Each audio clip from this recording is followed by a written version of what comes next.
এক গরিব ও দুনিয়ার আকাম্মা লোক হঠাৎ করে জানতে পারে তার দাদা তার জন্য 37 বিলিয়ন ইয়েন উত্তরাধিকারী সম্পত্তি হিসেবে রেখে গেছে। কিন্তু এই টাকা পেতে হলে তাকে মানতে হবে কড়া লেভেলের কিছু শর্ত, আর সে পরীক্ষায় পাশ করলে তবেই সে এই সম্পত্তির মালিক হতে পারবে। কি ছিল সেই শর্ত, আর আকাম্মা কি পারবে এই সম্পত্তি জিততে? বন্ধুরা, আজ তোমাদের জন্য নিয়ে এলাম এক অস্থির লেভেলের মুভি এক্সপ্লেনেশন, যার নাম হ্যালো মিস্টার বিলিয়নিয়ার। এই মুভি দেখার পর আমি নিশ্চিত তুমিও বলবে, ভাই রে ভাই, এমন মুভি এতদিন কই ছিল। মুভিটি একদম শেষ পর্যন্ত দেখলে তোমার হাসতে হাসতে পেট ব্যথা হয়ে যাবে। তাই আর পেঁচাল না পেরে চলো শুরু করে দেই আমাদের আজকের এক্সপ্লেনেশন। মুভির শুরুতে আমরা দুনিয়ার সবচেয়ে অসফল এক ব্যক্তির সাথে পরিচিত হই, যার নাম ওয়াং। ঠিকই ধরেছ, এই ওয়াংই হচ্ছে আমাদের প্রধান চরিত্র। জীবনে এমন কোনো কাজ করা বাকি নেই যে সে করেনি। পেশায় সে একজন গোলকিপার, কিন্তু মাঝে মাঝে মেয়ে সেজেও গোলকিপিং করতে হয় পেটের দায়ে। এদিকে মিস্টার জিন নামের এক লোক তাকে মেলা টাকার অফার দিয়ে বসে আপকামিং একটি ম্যাচ হারার জন্য। কিন্তু ওয়াং আকাম্মা হতে পারে, মাগার ধোকেবাজ নয়। তাই এই বিগ অফার পার্ট নিয়ে সে রিজেক্ট করে দেয়। কিন্তু রিজেক্ট করলে কি হবে, সেই ম্যাচে 5 গোল খেয়ে সে এমনিতেও হেরে যায়। আর এমন গোলকিপিং দেখে প্রতিপক্ষের টিমের সবাই তাকে নিয়ে সেলিব্রেট করতে থাকে। তাই সে বলে, শালার হারলামই যখন, তখন টাকা নিতে কি ক্ষতি ছিল রে ভাই। এদিকে ম্যাচ শেষে তার বন্ধু জিয়াও ওয়াং এর বাসায় আসে যে মালটা বেঁচে আছে নাকি তা দেখার জন্য। কিন্তু দরজার ফাঁক দিয়ে সে দেখে ওয়াং অধিক শোকে গলায় ফাঁস নিতে যাচ্ছে। তাই সে দরজা ভেঙে ভিতর আসলে দেখতে পায় ওয়াং গলায় দড়ি না, বরং একটি লাইট লাগাচ্ছিল। যাই হোক, তারা দুজন তখন তাদের দলের কোচের কাছে যায়, কিন্তু সেখানে গিয়ে দেখে কোচ তাদের পরিবর্তে একটি কুকুরকে গোলকিপার হিসেবে জয়েন করিয়েছে। ওয়াং এর বন্ধু জিয়াওর তো মাথা পুরোই হট এটা দেখে। তাই তারা দুজনেই টিম থেকে সাথে সাথে রিজাইন দিয়ে দেয়। গাড়িতে করে যাওয়ার সময় এক অত্যাধিক লেভেলের চিটার লোক তাদের গাড়ির সামনে এসে অ্যাক্সিডেন্ট হওয়ার নাটক শুরু করে দেয়। এমনিতেই দুজনের মেজাজ খারাপ, তার উপরেই নেইমার স্টাইলের নাটক। তাই তারা দুজন তাকে আচ্ছা করে কেলাতে থাকে। এদিকে জিয়াজু নামে একটি মেয়ে সেই ঘটনা দেখে ফেলে। উনি আবার শখের বসে টিকটকার, তাই সাথে সাথে মোবাইল বের করে এসব রেকর্ড করতে থাকে আর আশেপাশের মানুষদের ডেকে বলে, এমন অন্যায়ের বিরুদ্ধে আমাদের রুখে দাঁড়াতে হবে। লোকরাও কম যায় না, সবাই এসে বিচার চাই স্লোগান দিয়ে তাদের শ্বশুর বাড়িতে পাঠিয়ে দেয়। কিন্তু এখানে ভেলকি দেখিয়ে তাদের জেল থেকে বেল দিয়ে বের করে নিয়ে আসে সেই মিস্টার জিন। তিনি আসলে কোনো ফুটবল টিমের কেউ ছিল না, মূলত ওয়াংকে একটি টেস্ট করার জন্যই এই জুয়ার অফার করেছিল। সে দেখতে চেয়েছিল ওয়াং সৎ না পোল্টিবাজ। যাই হোক, এই পরীক্ষায় পাশ করায় এবার আসল কাহিনী খুলে বলে মিস্টার জিং। তিনি ওয়াংকে একটি বিশাল বড় কোম্পানিতে নিয়ে যায়। সেখানে মিস্টার ইন এবং লাই নামের দুজন ট্রাস্ট ফান্ডারের মালিকের সাথে তার দেখা হয়। এবার মিস্টার জিং বলে, তোমার আপন দাদা তো অনেক আগেই মরহুম হয়ে গেছে, কিন্তু তোমার দাদার এক ভাই ছিল যে কিনা চীনের বিশাল ধনী ব্যক্তি। সারা জীবন তিনি বহু কামিয়েছেন, কিন্তু কোনোদিন বিয়ে শাদী করে নাই। ফলে তার এই সম্পত্তির কোনো উত্তরাধিকারীও নেই। তাই আপন ভাইয়ের নাতি হিসাবে তুমি একমাত্র ব্যক্তি যে কিনা 37 বিলিয়ন ডলারের অধিকারী। এই কথা শুনে ওয়াং তো এবার পুরোই আনোয়ার হোসেনের মতন মিনি স্ট্রোক করে বসে। অন্যরা বলে, আরে হ্যাভ এ রিল্যাক্স, টুইস্ট তো এখনো মেলা বাকি। তখন তার এই চাচাতো দাদার এক রেকর্ড করা ক্লিপ তার সামনে প্রেজেন্ট করা হয়। সেখানে এসে দাঁত পড়া ধনী দাদা বলতে থাকে, তোমার মতো গাধা যে কিনা মেয়ে সেজে ফুটবল খেলে, সে নাদান ছেলে প্রথম পরীক্ষায় পাশ করেছে দেখে আমি সত্যিই হতাশ। কিন্তু কি আর করা, তাই আমার এই টাকার মালিক হতে হলে প্রথমে তোমাকে 1 মাসের মধ্যে 1 বিলিয়ন ইয়েন খরচ করতে হবে। আর তা যদি পারো তাহলেই তুমি এই পুরো সম্পত্তির মালিক হতে পারবে। ওয়াং বলে, ধুর মিয়া, এটা কোনো ব্যাপার হইল? কিন্তু না, এই দাদা ছিল অন্য জিনিস। সে তাকে এই টাকা খরচ করার জন্য কিছু রুলস মানে শর্ত দিয়ে দেয়, যা অবশ্যই তাকে ফলো করতে হবে পুরো মাস ধরে। 1 নম্বর শর্ত ছিল এই টাকা শুধুমাত্র লিগ্যাল কাজে ব্যয় করতে হবে এবং তা শুধুমাত্র এই সিটির মধ্যেই খরচ করতে হবে। এছাড়া তুমি নতুন করে কোনো গাড়ি বাড়ি প্রপার্টি কিছুই কিনতে পারবে না। শর্ত 2, এই টাকা কোনো চ্যারিটিকে চালায়া দানও করে দিতে পারবে না। 100 জনের বেশি কর্মচারী তুমি রাখতে পারবে না এবং তাদের কাজ না করিয়েও ফাও টাকা ঢালতে পারবে না। শর্ত নম্বর 3, মার্কেট ভ্যালুর বেশি প্রাইস দিয়ে কোনো জিনিস কিনতে পারবে না। সেই সাথে একটি জিনিস কিনে তা নষ্ট করে আবার সেই জিনিস কখনোই কিনতে পারবে না। টাকা পাইছো মানে মনের মতন খরচ করবা, তা হবে না। এবং সর্বশেষ শর্ত, এই পাগলা ডিল তুমি কারোর সাথে শেয়ার করতে পারবে না। এই সব শর্ত মানতে পারলে তবেই আসো, খেলা হবে। ওয়াং তখন পাকনে একটি প্রশ্ন করে, আচ্ছা আমি যদি এই অফার অ্যাকসেপ্ট না করি তাহলে এই টাকার মালিক কে হবে? তখন মিস্টার জিন বলে, তাহলে এই সব সম্পত্তিগুলো এই গাধার মতন দাঁড়িয়ে থাকা মিস্টার ইন ও মিস্টার লাইয়ের চ্যারিটিতে আমরা দান করে দেব।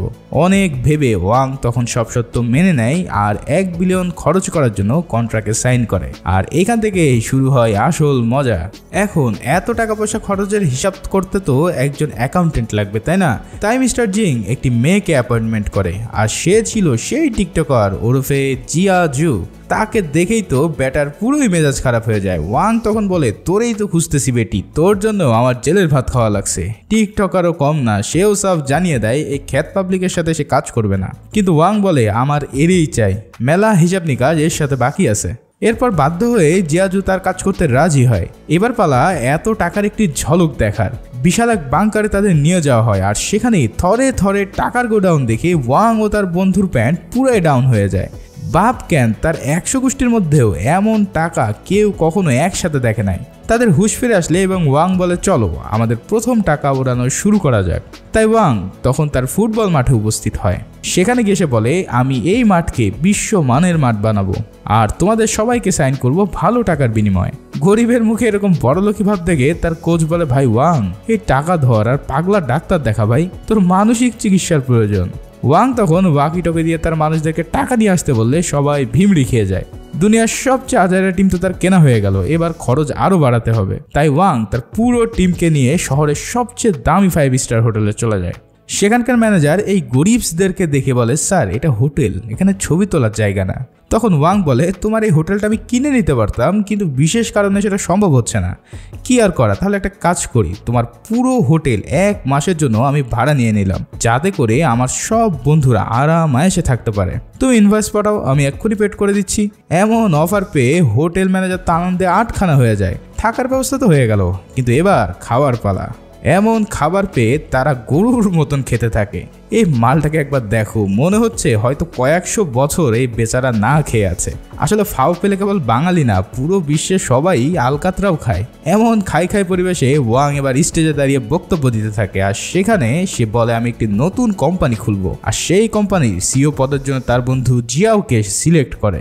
বেচারা তো পুরোই আবেগে মোমের মতন গলে যায় আর বিশাল এক বয়ান উপস্থাপন করে। ফেরার পথে ওয়াং জিয়াজুর সাথে যখন সেলফি তুলতে যায়, তখন জিয়াজু বলে, আই হ্যাভ এ বয়ফ্রেন্ড। আমার বয়ফ্রেন্ড ফকির হতে পারে, কিন্তু টাকার কাছে সে কখনোই মাথা নত করে না। সে বিভিন্ন স্পিচ মানে বক্তৃতা লেখায় পারদর্শী। ওয়াং বলে, ঠিক আছে, কাল ডেকে নিয়ে আসে তো, দেখি জিনিসটা কেমন। পরের দিন জিয়াজু তাকে ওয়াংয়ের সাথে মিট করায়। প্রথমে তার বয়ফ্রেন্ড অতি সৎ থাকার চেষ্টা করতে থাকে। ওয়াংয়ের দামি মদের অফার সে একদম না করে দিয়ে বলে, আমি মহল্লার সবচেয়ে ভালো ছেলে, আমি এসব পাতি নেশা টেশা করি না ভাইয়া। কিন্তু ওয়াং তখন তাকে একটি বক্তব্য লিখতে যখন 10 লাখ টাকা দেয়, তখন সে উত্তেজনার ঠেলায় ঢক ঢক করে মদ গিলতে থাকে। এইসব দেখে তো জিয়াজু পুরাই আওলায় যায় আর বলে, আরে এ তো দেখি টাকার কাছে নিজের সততা বিলীন করে দিচ্ছে। জিয়াজু তখন ওয়াংকে মনে করিয়ে দেয়, এইভাবে যদি তুমি টাকা উড়াতে থাকো তাহলে তোমার এই সম্পত্তি 6 মাসের বেশি টিকবে না রে ভাই। এই কথা শুনে ওয়াং তো আরো বেশি চিন্তায় পড়ে যায় যে এত দেরি, 6 মাস। তাই সে আরো টাকা তার বয়ফ্রেন্ডকে দিয়ে দেয় কাজের জন্য। তার বয়ফ্রেন্ড তো এবার এতই খুশি হয় যে এখন থেকে সে মিস্টার ওয়াং এর বাগানের মালি হিসেবে কাজ করতেও রাজি হয়ে যায়। জিয়াজু এবার তার বয়ফ্রেন্ডকে বলে, তুই একটা চিটার, বাটপার, তুই আর আমার কোনোদিন ফোন দিবি না। যাই হোক, এবার ওয়াং তার নতুন কোম্পানির আপডেট নিতে যায়। সেখানে তখন তার মাথায় টাকা নষ্ট করার একটা কুবুদ্ধি উদয় হয়। ওয়াং তখন যত লস খাওয়া মানে দেউলিয়া হওয়া কোম্পানি মার্কেটে আছে সবগুলো শেয়ার কিনে নেওয়ার জন্য নির্দেশ দেয়, যাতে করে সব টাকা দ্রুতই লস হয়ে যায়। এই পাগলামি দেখে জিয়াজু বলে, আগে বলছিলাম 6 মাস, এবার দেখবা 2 মাসও যাবে না। ঠিক সেই সময় তার অফিসে গরিবের অ্যালন মার্কস এসে উপস্থিত হয়। দেখে মনে হচ্ছে কেবলই পাগলাগারদ থেকে পালিয়ে এসেছে এই লোক। সে ওয়াংকে তার একটি ড্রিম প্রজেক্ট প্রেজেন্ট করার জন্য অনুরোধ করে। অনুমতি পেলে দেখা যায় সে লোকটি সাঁতার পারে না বা ভয় পায়, এদের জন্য একটি আর্টিফিশিয়াল সুইমিং পুল বানিয়েছে। সেটা দিয়ে অনায়াসে যে কেউ সাঁতার কাটার ফিল নিতে পারবে।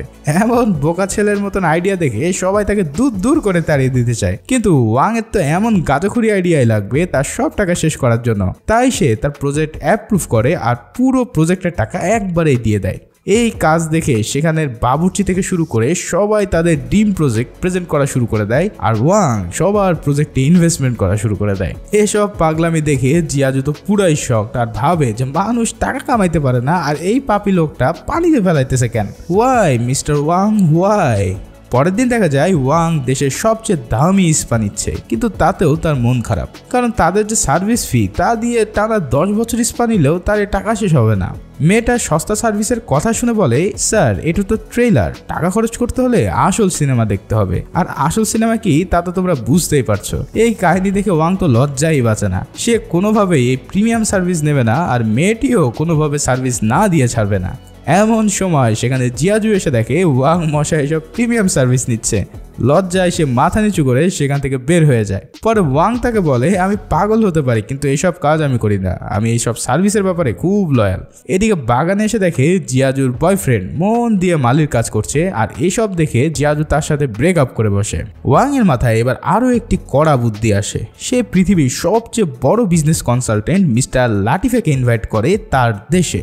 বিজনেস কনসালটেন্ট হলো তারা যারা ব্যবসা কিভাবে বড় করতে হবে তার উপদেশ দিয়ে থাকে, কিন্তু ওয়াং তার কাছে চেয়ে বসে যে কিভাবে দ্রুত লস করা যায় তার উপায় জানার জন্য। এসব পাগল ছাগল মার্কার কথা শুনে মিস্টার লাতিফে এক ঝুড়ি গালমন্দ করে সেখান থেকে বের হয়ে যায়। আরে ভাই, কেউ কি সেদে এসব পাগলের পাল্লায় পড়তে চায় বলো?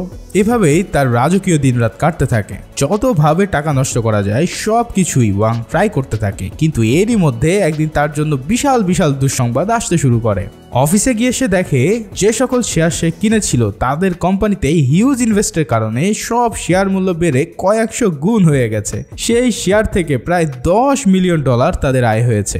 এছাড়াও সেই গরিবের অ্যালন মাস্ক যে গাঁজাখুরি সুইমিং প্রজেক্ট দিয়েছিল সেটাও ইতিমধ্যে ব্যাপকভাবে ভাইরাল হয়ে গিয়েছে, ফলে কোটি কোটি টাকা আসা শুরু করেছে তাদের কোম্পানিতে। এসব শুনে ওয়াং তো পুরাই হার্ট অ্যাটাক খাওয়ার মতন অবস্থা। কোথায় সে টাকা কমাতে যাচ্ছে, উল্টাটা টাকা বেড়েই চলেছে। পুরাই পাগল হয়ে গিয়ে ওয়াং বলে, ভাই তবু আল্লাহর দোহাই লাগে আমার সব কিছু বন্ধ করে দে, আবার প্লিজ একা থাকতে দেখো একটা দিন। সবাই বলে মানুষ দেউলিয়া হয়ে গেল তেমন আচরণ করে, এ তো দেখি খুশির ঠেলাই দেউলিয়া হয়ে গেছে। মানুষ কি আর জানে ওয়াং মিয়া কিসের জন্য এমন করতেছে? 1 বিলিয়ন খরচ না করলে যে সে 37 বিলিয়ন পাবে না।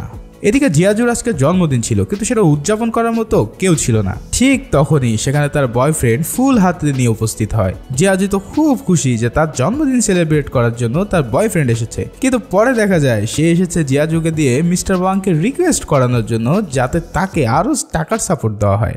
এইসব শুনে জিয়াজু তো রেগে মেগে ফায়ার হয়ে যায়, আর সাথে সাথে তাকে লাথি দিয়ে বের করে দেয়।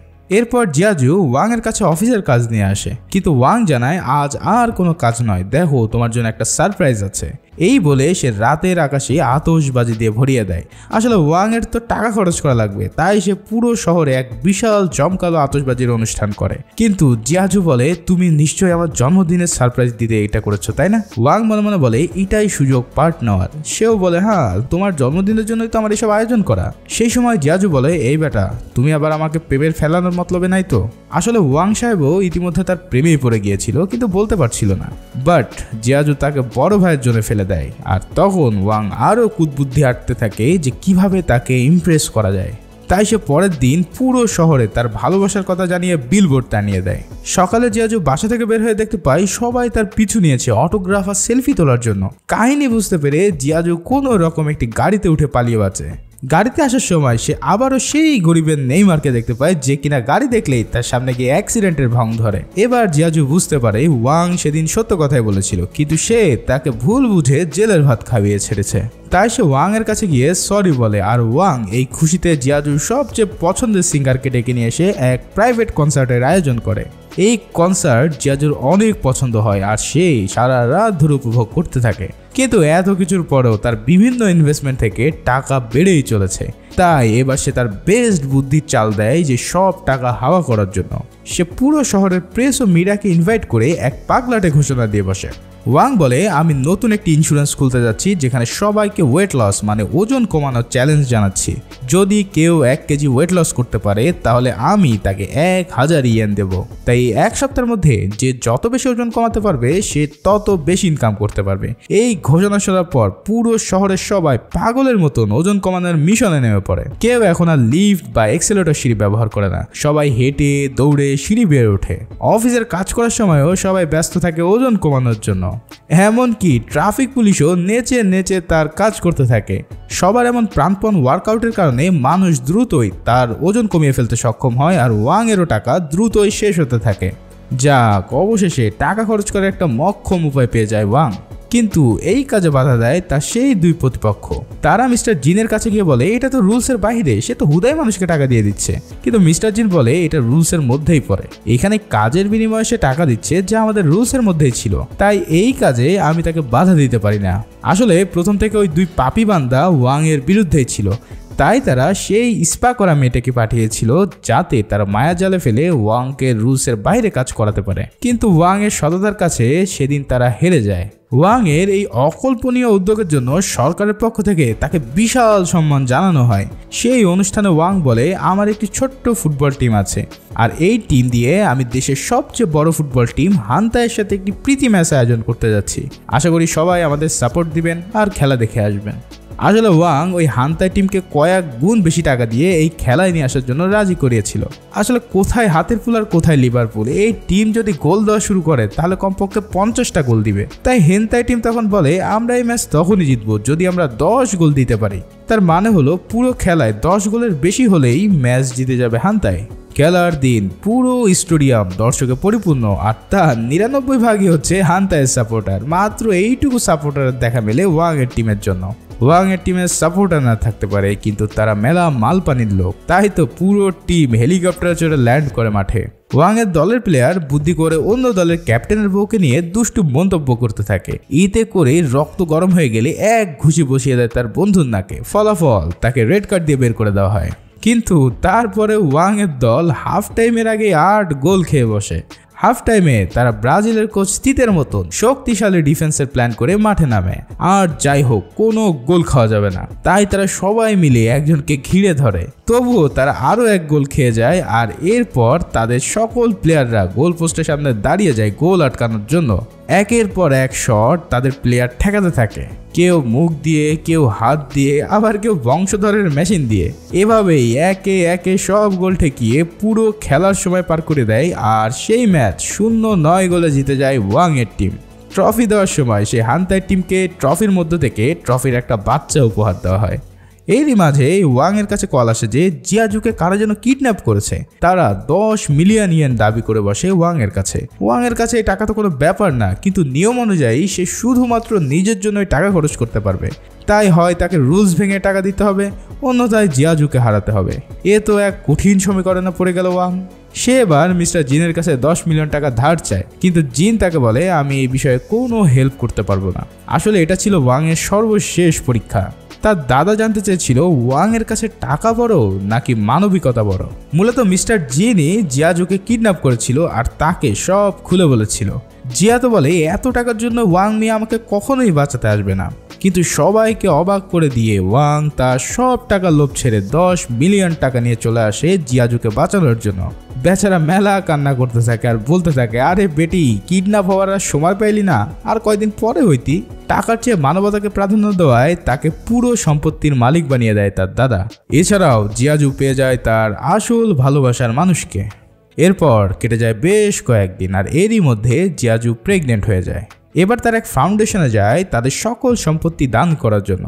কিন্তু ফাইনাল সাইন করার আগেই হুট করে তাদের মাথায় আসে আরে আমাদের সন্তানদের জন্য তো কিছু রেখে দেওয়া হলো না, আমরা তো মেলাই এনজয় করে ফেলছি, কিন্তু আমাদের সন্তানের জন্য তো কিছু টাকা রাখার প্রয়োজন, তাই না? তাই তারা ম্যানেজারের কাছে একটু সময় নেয় একটা লিস্ট করার জন্য যে বাচ্চা হওয়ার পরে তার কি কি প্রয়োজন হবে। কিন্তু এই লিস্ট আর শেষ হয় না, দিন গড়িয়ে রাত হয়ে যায়, কিন্তু এদের লিস্ট করা শেষই হয় না। আর এরই মধ্যে দিয়ে মুভিটি এখানেই শেষ হয়।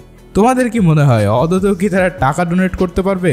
তোমাদের মতামত কমেন্টের মাধ্যমে জানাতে ভুলো না। কিন্তু ভিডিওটি ভালো লেগে থাকলে লাইক ও শেয়ার করতে ভুলো না, আর একদম নতুন হয়ে থাকলে প্লিজ সাবস্ক্রাইবটা করে দিও। সবাই ভালো থাকো, সুস্থ থাকো, ধন্যবাদ।